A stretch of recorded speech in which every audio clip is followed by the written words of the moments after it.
Hello, Dr. LeCompte. Will we be live streaming or are we? I think I see something on YouTube.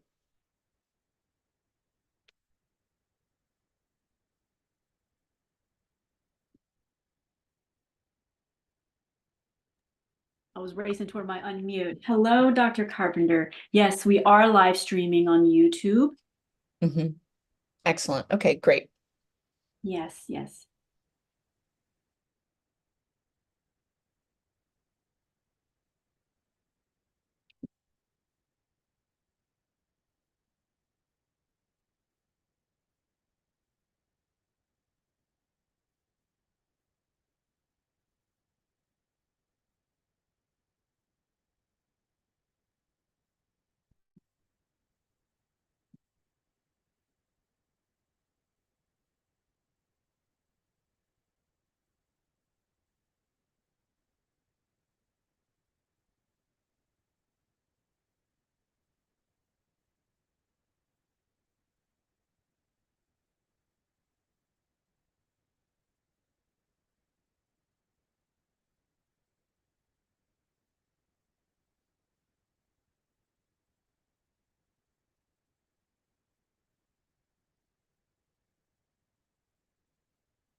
Oh, I'll be right there. It's so nice to see you.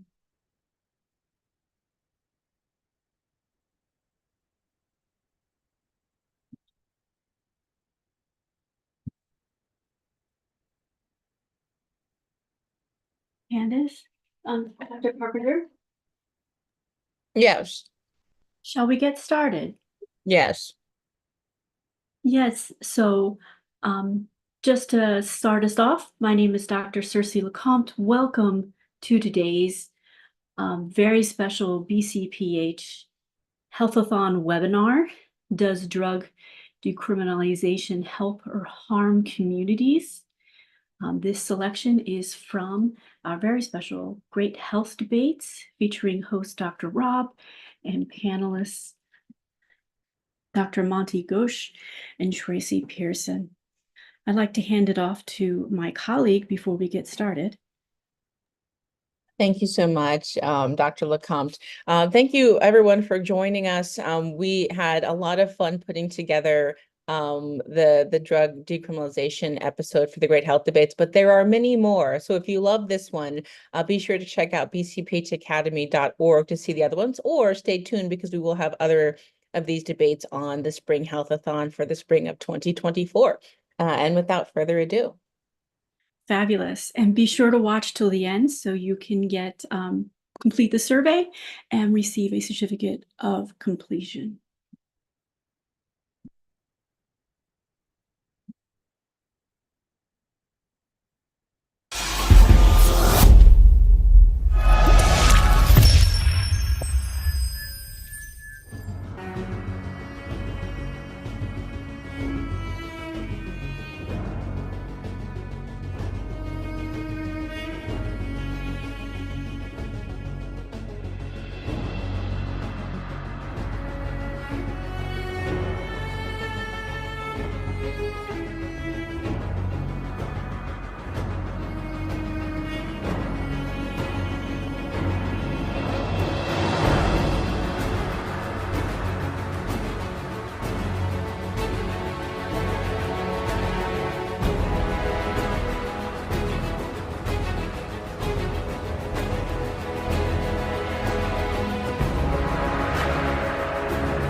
Hi, I'm Dr. Rob Carpenter. Thanks for watching us today. Drug decriminalization.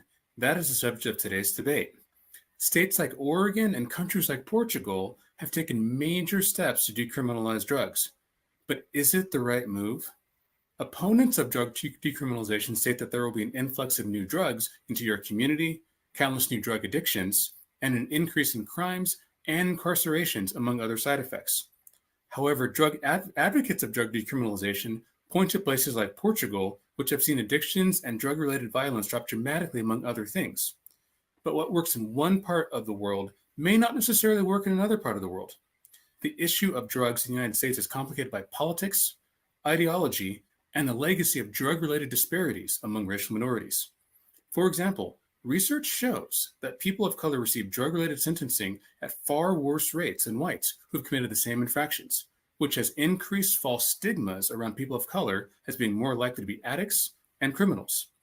Research also shows that drug enforcement policies are very expensive and have intentionally or unintentionally hindered people's ability to get a job, get a home, start a business, or do other things to reassimilate into society once they've been rehabilitated. But the question is drug decriminalization really the answer to solve this issue? Joining us today are Doctors Candace Carpenter and Circe Lecomte to give us an analysis for today's debate. Doctors, welcome to the show. Thank you. It's so lovely to be here, Dr. Rob. Thank you. Welcome. Well, what say you, ladies, on this very controversial topic? Right, I'll just hop right in there. So I think it's interesting, the different examples that you point to, like using Portugal, is that, the paragon that the United States or other countries should look to, because for Portugal, its history is that it had very devastating, first of all, very, exponential uses of drugs. At some point, there were actually people utilizing injection drugs within public spaces. And then I think there are a lot of issues with HIV and other health consequences related to that. And so I think given all of those circumstances, that pushed Portugal to take more of a radical stance and to decriminalize drugs. And for Portugal, they have seen decreases in HIV, decreases in hepatitis, and other health consequences. And interestingly, less people being incarcerated. And contrary to popular opinion, just because drugs have been decriminalized within Portugal has not actually caused more people to now want to go out and do drugs. So it is interesting. But as you mentioned, Dr. Rob, like, each country is not the same. The demographics may be different. The history may be different. The law is different. So those are definitely things to consider. Fantastic. And Dr. LeCompte, what do you think about this? Well, when I think about criminalization versus decriminalization of drugs, I always think about the history of criminalization of drugs and even alcohol in the United States. So when you think about in the early 20th century, you had the 1906 Pure Food and Drug Act, which really started putting that limitation on like patent medicines at first. And those were like just sort of quack remedies that had, all kinds of poisons and stuff in them, and they were being sold as cure-alls. And certainly outlawing those medicines like really protected the public health. But once you started getting further into the 20th century, the laws that were criminalizing drugs had a certain bent to them, right? Alcohol, drug use, those were considered hallmarks of being genetically impure. So there was no accident between outlawing of drugs and also basically putting a lot more surveillance and control on those who were considered undesirable for the United States. And of course, those were mostly people who were immigrants, those who were like Catholic and the like, where alcohol was used in worship, in the Catholic Church, and also those who were racial and ethnic minorities. Basically, anyone was considered the other. So something like prohibition was considered a way of ensuring purity of the genetic line, and also making criminals and criminal acts out of those who used alcohol, who used drugs, moving forward. And they were considered, the undesirable part of society. So there was really no accident between that happening. And of course, we all know from Prohibition that Prohibition was great for business, and it created very powerful sort of shadow economies in the US and really led to the end of alcohol prohibition. But drug prohibition stayed in place.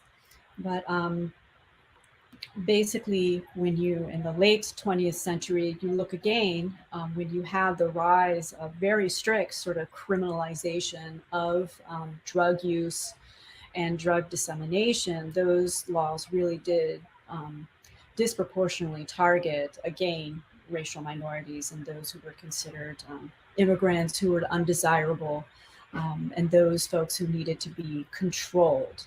And you really, to this day, see a bifurcation between, someone who is white, perhaps of high socioeconomic status. If they are addicted to drugs, they are considered folks who need medical attention, whereas some folks who are from non-white groups are sort of cast as criminals who need to be put in jail, who are a threat to society. So decriminalization is more than just making drugs like legal, or taking away criminal prosecution, away from being arrested or being detained with having drugs on you. It's more about like true health equity, and seeing folks as who are addicted to drugs as folks who need help. And it's also making our jurisprudence a much cleaner process. There's no need to clog up our court system and our jails with folks who have marijuana cigarette on them, for instance. So that's where I stand on the subject, and I look forward to today's debate to hear what our debaters think about all these different subjects that come to mind. It's a very challenging topic to discuss, and it's an exciting conversation. Can't wait to hear. Well, thank you, doctors, for that great pre-analysis. We'll bring you back, so please stand by. We're going to bring two of our debaters in today. We have Dr. Tracy Pearson, who is an attorney, a legal analyst, as well as a doctor, as well as Dr. Monte Ghosh, who is a doctor of internal medicine, as well as a professor. Doctors, welcome to you both. Thank you. It's great to be here. Fantastic, fantastic. Now, I just want to have a disclaimer for our audience here. Now, I know that this is a very controversial topic, and so this is an educational and informational show. So the viewpoints expressed by our debaters may not necessarily represent their viewpoints privately or publicly, but nevertheless, they're going to advance them for the purposes of society. So just want to get that out of the way. Now, let's talk about the ground rules for today's debate. So two of you are going to debate. One's going to issue an opening statement, and the other is going to issue a rebuttal. After the rebuttal, you'll go into a hot seat segment with me, and then you'll be able to cross-examine each other before giving a closing argument. So do both of you agree to the ground rules? Yes, sir. All right. Well, let's jazz it up. So, Dr. Tracy, let's start with you. Opening remarks, please. On June 18th, 1971, the phrase war on drugs was first used. It came into the American consciousness through the use of media. And Republicans were the ones that declared that war on drugs. They declared war on a thing. That rhetorical strategy is a hallmark of the Republican or conservative platform when they had one. And it's code. They declared war on an object, and an object doesn't fight back. An object doesn't target you. It's merely an object. What they did was they declared war on the people that may be using that object, the Black and brown people that are incarcerated at astronomical percentages. Depending on where you look, you're looking at Blacks being incarcerated at 40% and Latinx at 37%, huge percentages for drug crimes. And implicit bias works to target these folks because in Beverly Hills, California, the housewives are snorting coke off their countertops, and the stock traders in New York City are using cocaine to power their daily exercise of making money. So it's an issue that is very much drawn across racial lines. And where I stand on this issue is that I support the universal decriminalization of cannabis. When you look at the deaths in this country, fatal car accidents associated with cannabis are around 0.7%. And when you look at deaths for car accidents regarding alcohol, fatal car accidents, you're looking at about, give or take, about 7%. So clearly, the use of marijuana is not going to create more fatal deaths on the roads, which is a concern of mine. However, I don't support the universal decriminalization of all drugs. I think that we need to decrease controls on other drugs for research purposes so that we can determine whether they have any medicinal value rather than just declare that they don't. I think that we need to eliminate the crime of possession of paraphernalia. But there is a concern about decriminalizing some more of these more what I would call dangerous drugs like heroin. And I think that I take a middle position on this because I am concerned about the health and welfare of people when it comes to drugs that are so difficult to control and have demonstrated that they do kill. Now, granted, cigarettes kill more people than drug overdose deaths in the United States by 4 times that. But I am concerned about drugs like heroin because they have demonstrated that they are so addictive and so dangerous, whereas marijuana or cannabis is not.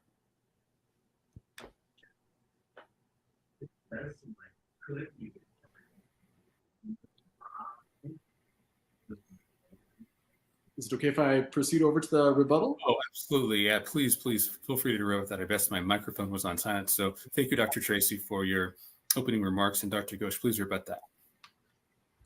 Absolutely. And thank you so much, Dr. Tracy, for that great opening remark. I do differ from Dr. Tracy in a lot of this regard. I strongly believe, as a clinician and as an addiction specialist, that all drugs should be decriminalized, whether it's opioids, whether it's crystal meth, whether it's fentanyl on our streets that are harming every family and have affected almost every family in this country, whether they know it or not, whether it's a family friend, whether it's someone they care about or know, or someone that they work with. Fentanyl has hit everybody in the country. And decriminalization is a key public health strategy to take care of this. So when we look at public health, and believe me that addiction is a health issue, it's not a moral failing, it's not a behavioral choice. It is no different than diabetes, hypertension, and when you look at this population, people who are using substances, they shouldn't be considered any different than any of the rest of us that are out there. When we have someone who has diabetes, for instance, we don't throw them in jail just because they slip and get a Slurpee at 7-Eleven the next day. We provide them with support. We give them access to care. We tell them to go get care for their diabetes. Give them education. This is not what we do with people who are using substances. People are using heroin, people are using crystal meth. We're actively taking them and incarcerating them. And that is not the way we need to treat this. We need to treat this as a health issue and provide them with health supports and deal with this as the health issue it actually is. So when we look at public health again, as I mentioned, we have this thing called the U curve of public health, the U curve of substances. And so on the y-axis, you have harms, both societal and healthcare harms. And on the x-axis, you go from complete prohibition all the way to complete legalization. And we know that with alcohol and with cannabis, prohibition causes a lot of harm because you're on the top of that U curve, and complete legalization also causes harm on the other end, which is also part of that other end of the U curve. And so we need to find a middle ground here. And that middle ground, based on both alcohol studies and cannabis studies, is legalized regulation or regulated legalization. So that is where we need to land with this. And heroin and methamphetamines will be no different than that. Right now, decriminalization is somewhere in between that regulated legalization as well as complete prohibition, but it's a step in the right direction. This is a step we need to take to reduce the overall harms that are happening to people across both Canada and the United States. And we're already seeing this. There's great evidence for this with Portugal. There's evidence for this with the IOT programs that exist. So IOT is intravenous opioid agonist treatment, in which people get regulated IV hydromorphone that they can inject into themselves in clinics in Sweden, Switzerland, in Canada. So these are what we need to reduce the impact the opioid crisis has had on people all over the place. And to sort of back up what Dr. Tracy has also said, the war on drugs has disproportionately affected people of color, indigenous populations. It's been used as a war on people, and we need to change that. We need to get treat it like the health issue it actually is. Thank you for those great opening remarks, doctors. So, Dr. Tracy, is drug addiction biological or is it a moral failing? Dr. Ghosh just said it's not a moral failing, but is it biological for everyone who is addicted to heroin and crack and to other drugs, or what say you on this? You know, I am not a medical doctor. However, I heard something that Dr. Ghosh said, which was that it's not a behavioral choice. Addiction may not be a behavioral choice, but it is a consequence of a behavioral choice to use the substance. And based on what I have read, you can become addicted to heroin almost after the first use. So I think that for many people, and we've seen this with indigenous populations, where there is a genetic predisposition to addiction of alcohol. So there are for some people and some populations a biological likelihood of addiction. Thank you for that. And Dr. Ghosh, would you like to respond? Yeah, absolutely. So we know that adverse childhood experiences, trauma in the past, stressors in life in general, as well as genetic components predispose someone to having addiction. That is absolutely correct. But just because someone chooses to use something for the first time, and only once only, doesn't mean that it's not a health issue. It is a biological process. Once they get onto a substance, even just once, and they become addicted, it becomes a medical process. And again, it's no different than what diabetes is, for example. So naturally, we have reward systems in our as part of human anatomy. So in our brain, we have dopamine, which is a molecule of joy, if you may. It's a euphoric molecule, and that gets triggered by both sex as well as with food. And this is what gets hijacked by substances. Now, people can still have food addictions, and people can still have sex addictions. But is that a behavioral choice? No, it just automatically happens. And just because they choose to use a substance for the first time ever, and all of a sudden get hooked on it, doesn't deter away from the fact that it's still a biological process at its very core. Thank you, Doctor. And Dr. Ghosh, this question also goes back to you now. So if we decriminalize drugs, I know there are a lot of people who will be for it and against it in our audience. If we focus on treatments and supports, should we coerce people who don't want to be treated? And what should the consequences be? Absolutely. So the classic definition of decriminalization is that it is non-coercive treatment. Once you have coercive treatment, that becomes diversion, and that is completely different. So Portugal's model, you may say, is diversion, in which if someone is using substances, they're given offered a choice. They're offered either forced treatment into facilities or jail time. And you try to divert them to one or the other. True decriminalization is where you offer someone that choice and make them aware of some of the consequences. You offer them treatment, offer them wellness support. So this doesn't necessarily mean drug addiction treatment. This means getting access to housing, income support, mental health supports, which are also crucial for this population as well. But you provide increased accessibility that is key to treating this and key to developing a relationship with this population that'll point them in the right direction. So now I want to kind of sort of increase this discussion in the sense that that when you compare coercive treatment to non-coercive treatment, you see that it's equal in terms of its outcomes. If you force someone to treatment and you don't force someone to treatment, they get the same outcomes in terms of relapse rates, rates of recovery. So the debate's still out there in terms of what's the best approach. But I think from a human rights perspective, we can't force treatment on anybody. And as a physician, I can offer them treatment. I can explain to them why it's important, but I can't force it on them because that takes away a person's own self capacity, own ability to make their own decisions. That's where I stand with this issue. Thank you, Dr. Ghosh. And Dr. Tracy, I'd like to allow you to respond to that. So you're an attorney and you have the public interest in mind. And so does that make sense if somebody doesn't want to be treated? Should they just be able to have that self-empowerment to not be treated and not face any consequences for it? I mean, what say you on that matter?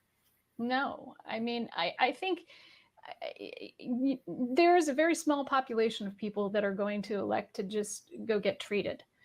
Realize that they have a problem with the substance and decide that they are going to seek treatment. Treatment isn't easy after all. It certainly isn't fun.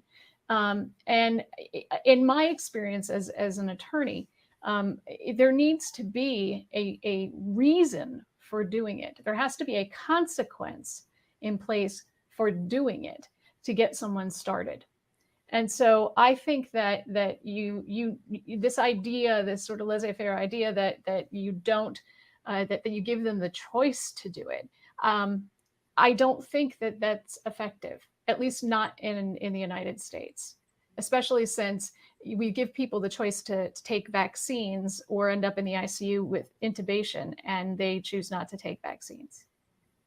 Thank you for that. And Dr. Tracy, this question also goes to you. Are there any connections between drug decriminalization and recreational overdoses that you're aware of?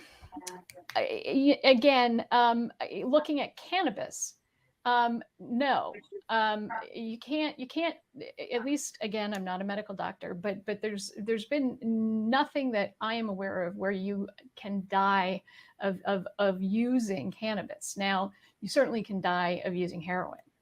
And so I think that, looking at the statistics, what we're seeing is that people who use cannabis recreationally, more than 50% of them hold jobs, and they are contributing members of society.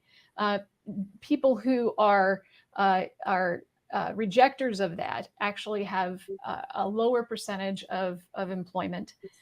So I think that the biases that are heaped on these folks who elect to use cannabis they are unfair, and they're stereotypes used as part of, as I said earlier, an argument about the kind of people who use illicit substances.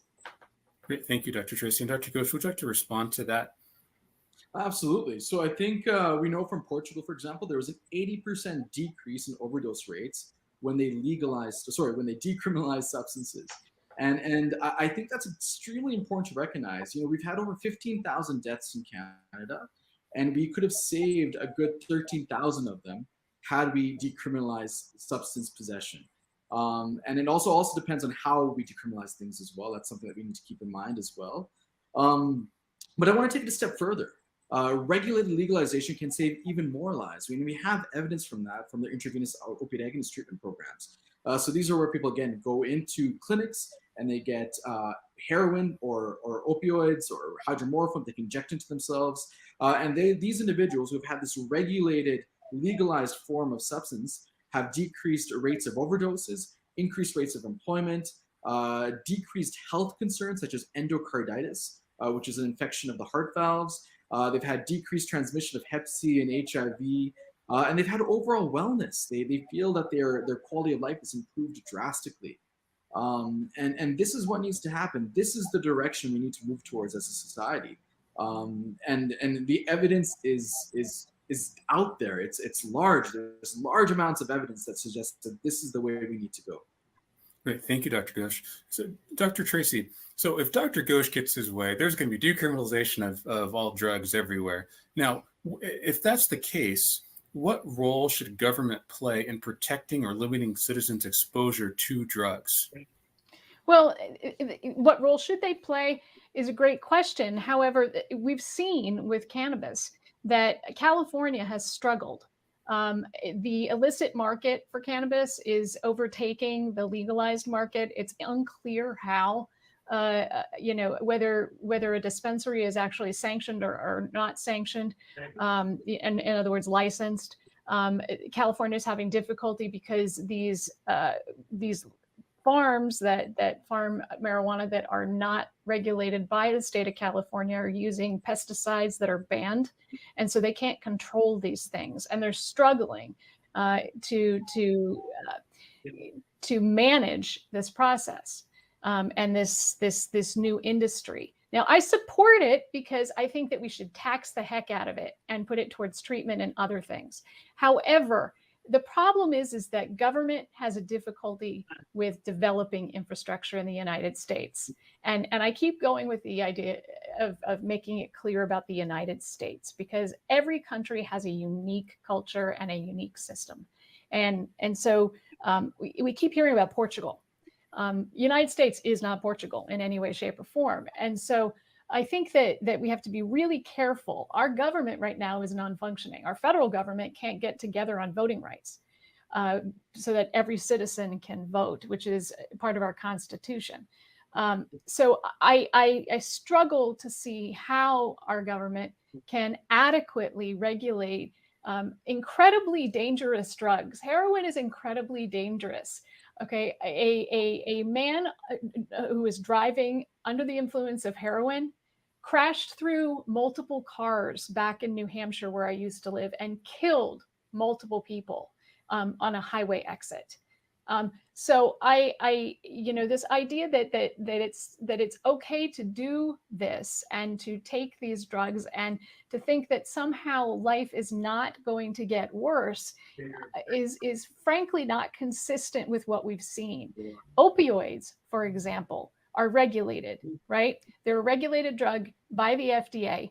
And now we're seeing big pharma getting in trouble because what they did was they exploited what they knew about these drugs, sold them, and caused people to have these addictions because the doctors were giving these drugs out by the handful.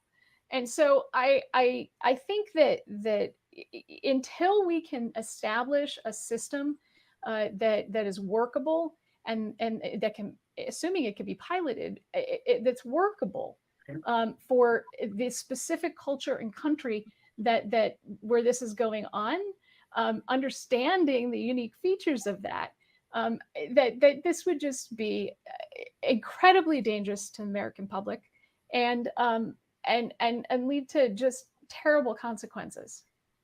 Thank you, Dr. Tracy. Dr. Ghosh, would you like to respond to that, particularly with emphasis on California and what's going on in the cannabis market and in population? Yeah, I appreciate that example that Dr. Tracy provided, that individual who drove with heroin. But I got to say, where I work in healthcare, there's more car accidents due to alcohol and cannabis being legalized than anything else. And heroin, I mean, people, when they use heroin, they're only out for about a half an hour. They're not consistently out for long periods of time the way that alcohol and cannabis can make you. Now, this doesn't mean that people shouldn't be using heroin cannabis carefully if it is legalized or regulated or decriminalized. There's still a lot of responsibility that's on the onus of the individual who's using it. But to say that we should flat out not decriminalize opioids and crystal meth just because there's this fear of car accidents is not appropriate, given the extent of the crisis that we're facing with the opioid epidemic as well as with alcohol. With the opioid epidemic, right now it's raging. There's more deaths because of opioids in North America than there is anywhere else, or than there is COVID. And I think that needs to calls for radical changes to the way we approach the opioid epidemic. And looking at models such as Portugal, Switzerland, Canada, I think is important to see and to see what happens and see if it actually impacts the opioid crisis, because I think it will. And Canada, we're already seeing that this has helped. Having regulated opioid agonist treatment, for example, helps. Now, the problem that Dr. Tracy had mentioned before with doctors freely prescribing prescription opioids, there was a lot of diversion with that. And what diversion means is that people were selling their own opioids. People who were not necessarily addicted to it at first became addicted to it. That's what needs to be regulated. We need to definitely stop that from happening. And that's sort of moving towards regulation, legalized regulation. We got to make sure that people don't divert medications, because the more you divert, the more people become addicted. And that's where we see that's what we're worried about with complete legalization, for example, of opioids. But what we need to do is we need to regulate in a strict way so that there's decreased diversion of opioids to people who are not on opioids, but people who have an addiction already and who have a substance use concern can get the treatment they require with opioid agonist treatment therapy, as well as with hydromorphone, heroin if they need, to keep them going, to keep them functional, to keep them alive in this epidemic. Thank you, doctors. Now it's time for our cross-examination section. Dr. Ghosh, I'd like you to ask 2 questions of Dr. Tracy, and then Dr. Tracy 2 questions of Dr. Ghosh. Well, thank you. My first question for you, Dr. Tracy, is that in regards to decriminalization, I know we've seen with Trayvon Martin's, we've seen with George Floyd, for example, who was on heroin. They used the fact that they were on substances as an argument to criminalize them and to cause harm to them. I think decriminalization is the right way to go. What are your thoughts on that? Like, what are your thoughts on this aspect, especially with illegal substances such as heroin and crystal meth? The issue with George Floyd in particular, you're misstating that. And I want to be clear, he was attempting to pass a counterfeit bill, and that's why he was being taken into custody. And he was resisting. And what happened to him was absolutely unconscionable, and the right result occurred, which was the conviction of the police officer. But the decriminalization of all substances, keeping in mind that I am for decriminalization of cannabis, and that I don't believe that cannabis causes more car accidents per year. But in fact, I was really clear about that at the beginning. But what we're going to have is an increase in more crime, with more of these, more, I guess I would say toxic, I'll use the term toxic substances, heroin, opioids. We're going to see increased crime rates in the United States. You say that people are going to be out for half an hour, and or around that, and I'm paraphrasing what you said. However, you're assuming that people who are taking this drug are acting rationally, that they are able to exercise self-control, that they don't already have other things that they may be self-medicating for. And so that just isn't reality, at least among the people that I've defended in my time as a criminal defense lawyer when I practiced criminal defense. And so I do think that there needs to be consequences for using some of these drugs. I do think that all of our systems are problematic. They are institutionalized with racism, but that also goes back to an issue that isn't on the table, which is that policing, the very basic of policing in the United States, is based on a schema of racism. So, and that's for another debate, another day. I appreciate those comments. Okay, I got to say though, like, I mean, I was reading articles and I remember watching that debate with, not the debate, but the trial of George Floyd. And one of the things that came up was that he was a substance user and they were using that against him. You're right, it wasn't about that. It was about the dollar bill, but they were still using that as a weapon against him, the fact that he used substances. And the fact that he had overdosed as opposed to the knee being on the neck as being the cause of death. That was another excuse that they were trying to use at the time. But that brings me to the next point that you had brought up, and that you thought that there was more crime associated with decriminalization. And that's my question to you, because I mean, the evidence that I've seen of Portugal and with Canada shows that decriminalization actually decreases crime. I want to know what evidence you have to suggest that it does otherwise. Well, again, I don't conduct research in this area. However, if you are not in control of your logical thinking and you are more impulsive because you're using substances that may cause you to behave that way, I think that it is more likely that if you have a propensity to commit certain crimes, that you will do that. You know, I mean, when I see crimes being committed in my own community, you know, the most common one that I see, stealing people's cell phones. But if you are allowed to walk around unchecked, you're allowed to use heroin, you're allowed to use meth, I believe that it's going to impact personal behavior, and it's going to impact the ability to control your own impulses. Now, I don't have any research for it. This is not an area like you. You're a specialist in this area, and this has been a passion of yours. But I'm going off of logic, and I'm going off of my expertise as an attorney and the conversations that I've had with clients over the years. Thank you for that. And Dr. Tracy, would you like to now cross-examine Dr. Ghosh? Sure.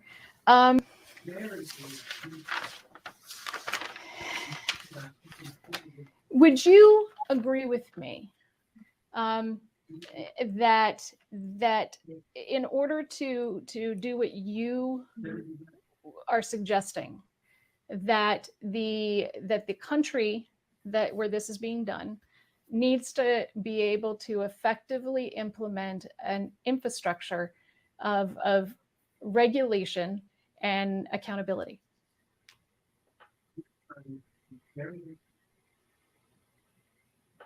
I completely agree with you that we need to create an infrastructure in place to help people out and to support those who are having substance use concerns, because it is a health concern, it's a health issue, and we need to address it that way. Okay, but that's not answering my question, which is that in order to, is what I'm asking you is in order to decriminalize this stuff, would you agree with me that there has to be an infrastructure in place, and it has to have it has to be one that has accountability to it, that it has to have teeth, it has to work, and it has to work in a very large way in order to manage basically eliminating all of these restrictions? I think I get what you're saying, and this is what I believe in. What I believe in is that we need to have a system in place to help people who require help. And if you're not decriminalizing without that, then you're not providing them the help that they need. So we need to create the infrastructure. We need to create the system in order to provide these people with help and have them access this help as well in an easy and manageable manner, instead of criminalizing them and getting them diverted to the criminal justice system, in which it's a revolving door in which they get into prison and they're not treated, they're not taking care of their health concern, which is addiction, and they get released right outside the door again. We need to stop that revolving door. We need to get them into the help that they require. We need to build that support system for them to get that help. Can you explain to us how, can you explain to us then why, with all of the alcohol addiction, given the fact that alcohol is legal, when prohibition was lifted, then alcohol became legal. And so in all this time, we haven't been able to create a system to treat people appropriately for that particular addiction. It's because we're diverting all of our health resources to incarcerating people. That's what we need to stop doing. We need to provide all those money, all those resources, billions and billions of dollars, where we're inappropriately incarcerating people into the healthcare system so they can get the help they need. We need to build that infrastructure up. We're far behind. I agree with you, Tracy, on that.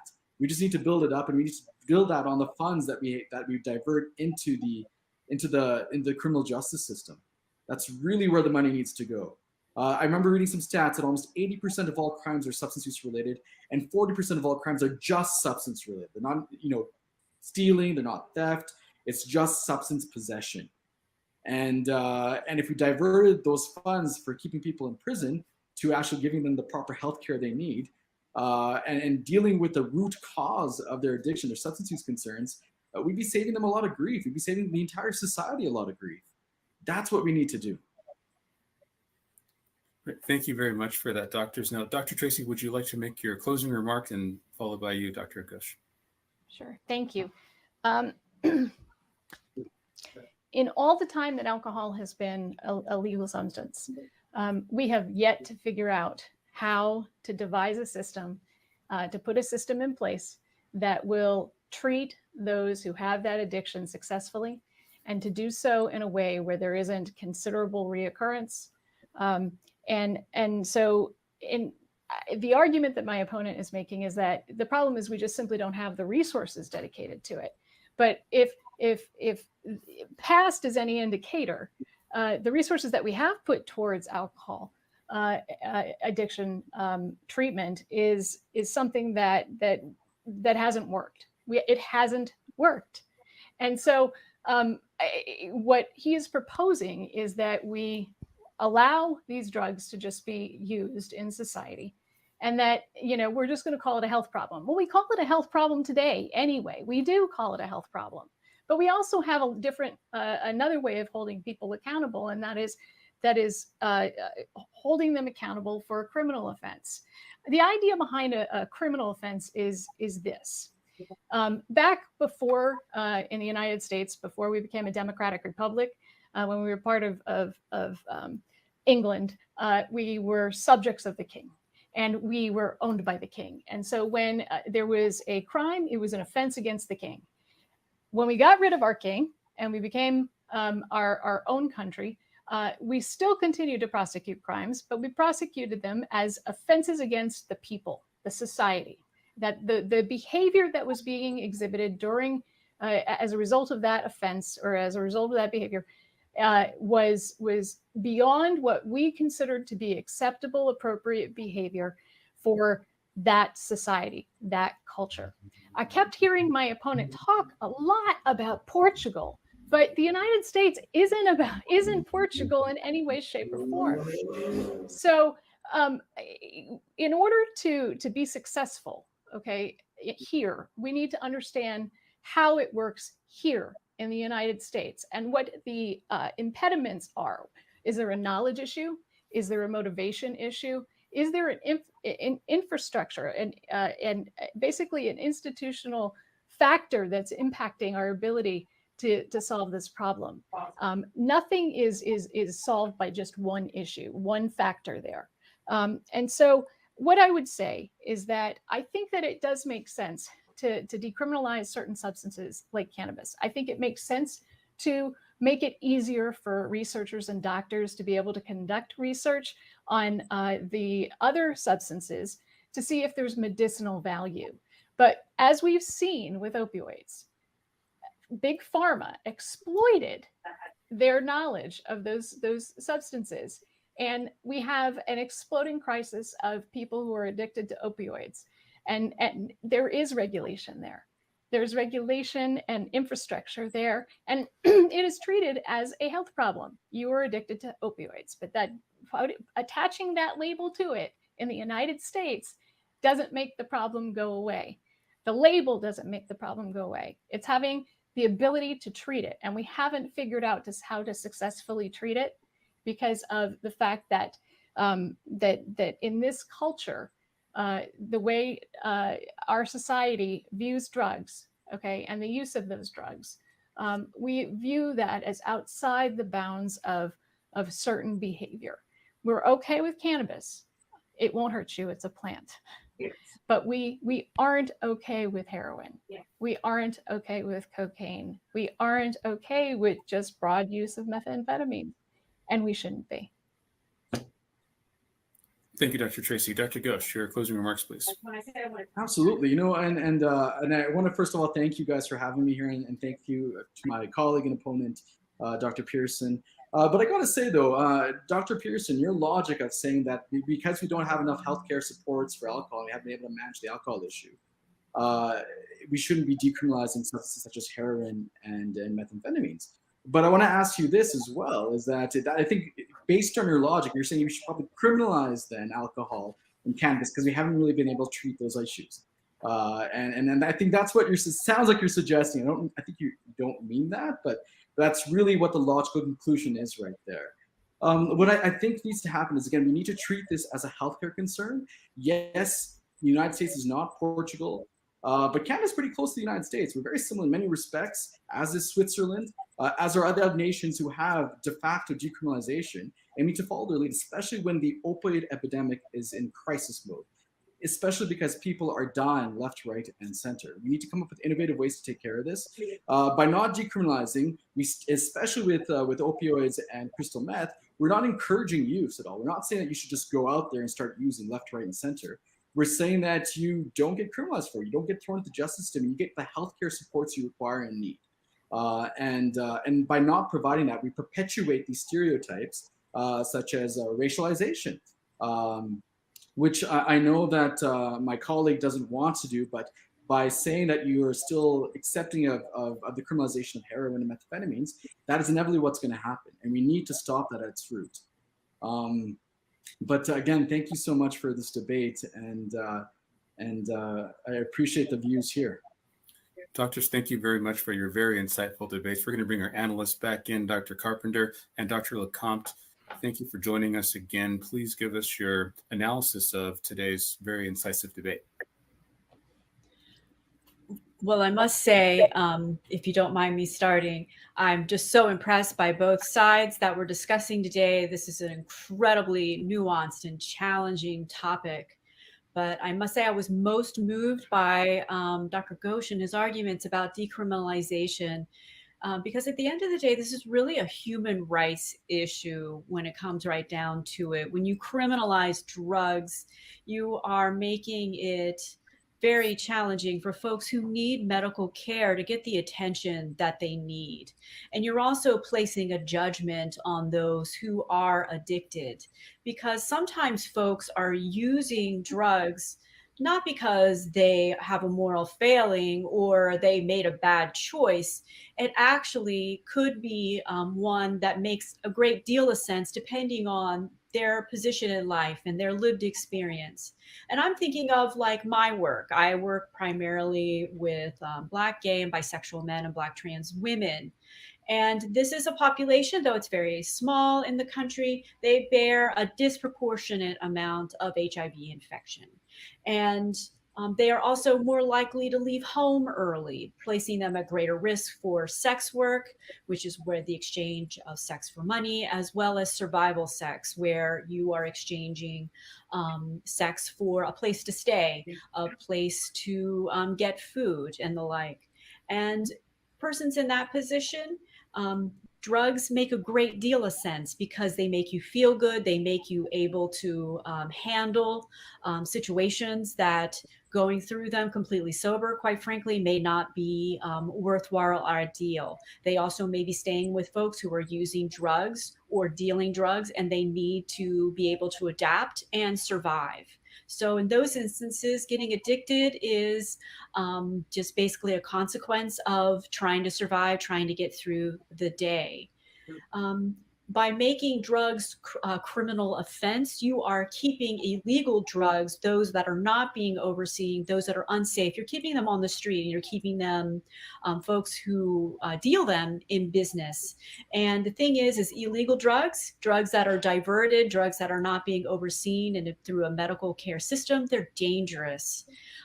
They can help you get high, and that way they are effective. However, if you are using boat, for instance, which is marijuana cured with formaldehyde, that can be quite unsafe. It can get you high, but it can also encourage you to run out into the street or to perhaps see someone as a threat where otherwise you wouldn't see that. You can also be encouraged to share needles, because needle exchange in areas where drugs are illegal and the like, often works are not legally shared, are given out as well. And needle sharing, of course, can really encourage and is a great way to pass along viruses and the like. And those who are most susceptible to that, of course, are folks who are most marginalized and underserved in our country, like transgender persons, for instance. They're more likely to be using, if they are on the street, by force or by running away, then they are less likely to be using diverted drugs if they are transitioning or if they're using hormones, and they're also likely to be sharing drugs. And if you are arresting this group and you're putting them in jail, who is being protected? I don't think that I'm being protected from folks who are nonviolent or just trying to survive. I think that you are punishing people who have already experienced so much more trauma, and you're making it more difficult for them once they come out to be able to find a job, not just because they have a felony, but because they have unaddressed mental health issues that have been exacerbated by being in jail. They now have been more likely to have been exposed to HIV by being in prison and jail, to hepatitis B, to hepatitis C.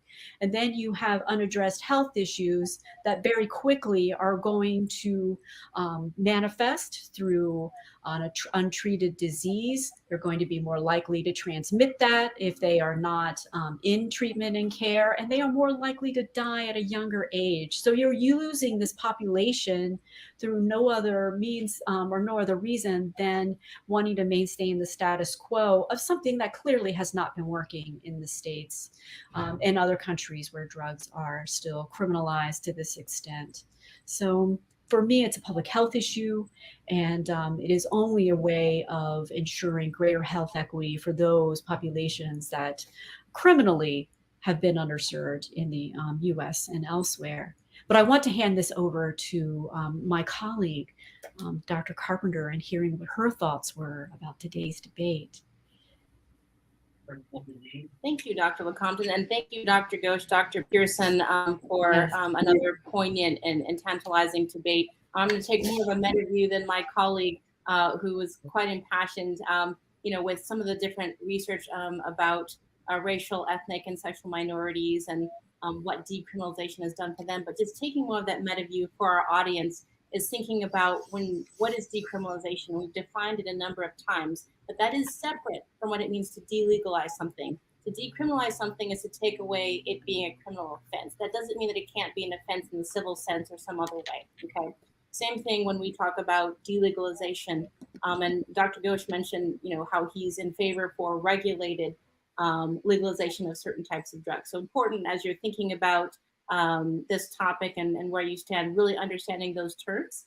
And then also Dr. LeCompte mentioned prohibition and what that means, complete non-usage of a certain type of substance. So you might remember from history prohibition of alcohol and how certain substances have started with prohibition at some point and then they become legalized. So just to give a bit of context. The other thing I thought that was really salient with this debate is the importance of research. And as you're trying to make up your mind about whether or not you think drugs should be decriminalized, heroin, cocaine, methamphetamines, fentanyl, I'm just looking at the research, and Dr. Pearson and Dr. Ghosh mentioned a number of different areas of research, but I think it's very important to know if this differs from country to country. Say we've talked about Portugal, we've talked about Switzerland. Oregon is now the first state in the United States that's decriminalized drugs. So looking at those different areas of research and saying what happens when you decriminalize drugs, what happens to the crime rate, to HIV, hepatitis B and C, other infectious disease, the other health consequences of doing these typically categorized dangerous drugs. What happens to overdoses? What happens to the number of people actually doing drugs? And also, what are the economic consequences of decriminalizing drugs? And then what are the racial and ethnic consequences in terms of how many Black and Brown Indigenous folks are being incarcerated versus not being incarcerated, and how are they doing in terms of their community? So I think that's a very important thing to think about as you're deciding what you want to think about this this debate. The other thing that I really enjoyed about, that Dr. Pearson brought up is when we're thinking about decriminalizing, it's also important because the research that can be done on, say, LSD, psilocybin, or other types of drugs that are typically categorized as dangerous, is there are potential medicinal impacts, from certain types of drugs. So there is a consequence to the research of some of those that can have some benefits that we've at least seen some initial research for in terms of LSD, psilocybin, and some others. The other aspect as well that Dr. Pearson really hammered home is the importance of infrastructure. And so beyond just, whether or not we're criminalizing, is if we're trying to treat, if we're trying to rehabilitate people who are doing drugs, do we have the resources in place? I mean, is our focus in the wrong area? Do we need to re-emphasize what infrastructure we actually have in place to be able to help people? And then, what is the best way to get people into that infrastructure? Is it through criminalizing certain types of drugs, and the criminal justice system then diverts people into the right treatment and rehabilitation services? Or is it, as Dr. Ghosh mentioned, that we decriminalize, we don't have the same sort of criminal sanctioning, and then that allows us to do better by people as well. So a lot of great things to talk about, multifactorial issue. Clearly, a bit intractable, but hopefully not impossible. And definitely something that, as we think from country to country or from state to state within the U.S., that it might be difficult to make a generalization from those different places, as well as from one type of drug like marijuana, and say that would necessarily be the same for heroin or fentanyl or cocaine. Great analysis. Thank you so much, Dr. Carper, Dr. LeCompte. Doctors Ghosh and Pearson, thank you again for your excellent debate here today. That is unfortunately all the time that we have for today, but if you want to learn more about this issue and other very important public health issues, please visit us at hphr.org, and we'll see you next time.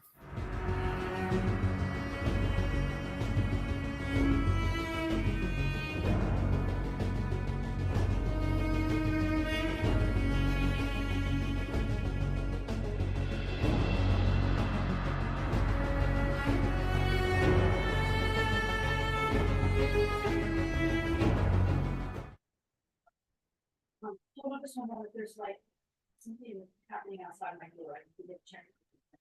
Well, thank you everyone for tuning in to this webinar for drug decriminalization, whether or not it helps or harms communities.